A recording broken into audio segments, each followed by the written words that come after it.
Hi, everybody. I wanted to play around and get used to how to make good videos, so I thought I should make a video on how to make good videos and share a little bit about what I'm figuring out as I go along. So, the first question people probably have when making videos is, how do I want to display what I want if I'm not just capturing something on a webcam? And I had two suggestions.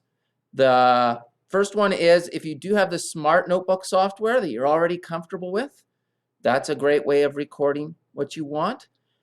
My personal preference, though, is actually to use PowerPoint to present things, because just like smartboard software, even if you do have a smartboard, if I do actually take something and draw, I can actually draw in PowerPoint just as easily as I would with the smartboard software.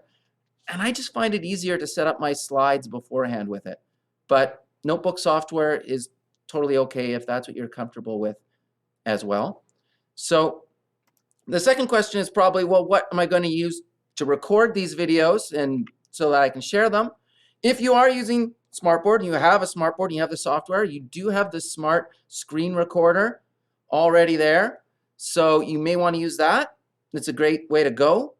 I personally, on my own systems where I can install things, enjoy using OBS Open Broadcaster software. That's what I'm using right now. I really enjoy that because it does allow me to put this little webcam of me in the bottom corner and add extra little bits and pieces. It does have lots of bells and whistles. It is free. It does allow me to have those multiple streams of different sources coming in. It does take a few more extra minutes to set up a recording, but you can decide what works for you. If you are using the smart screen recorder software, I do suggest that you think about in advance where you want to record, because you probably don't want that taskbar on the bottom of your video. You don't want the upper part of your window. So you may want to capture just a section of your screen where you're not capturing your smartboard tools and all those other little bits and pieces that don't need to be seen. The next thing is, what kind of tone do we want to set? Or actually, sorry, I didn't even know what order I was putting things in. The next thing is, have your titles and questions already entered in. And if I had been following my own advice for things, what I would have done is, in PowerPoint, one thing that you can actually do is run something in presenter view when you're presenting, and you can see your notes. You can see what slide is coming up next. And then having your own titles in will let you know what's coming up. So serendipitous mistake on my part to show why it's a good idea. But I do find that very useful. The reason I personally don't have it up right now is because I'm actually playing around with that OBS software I mentioned as well. So I have that on my screen instead of the presenter view.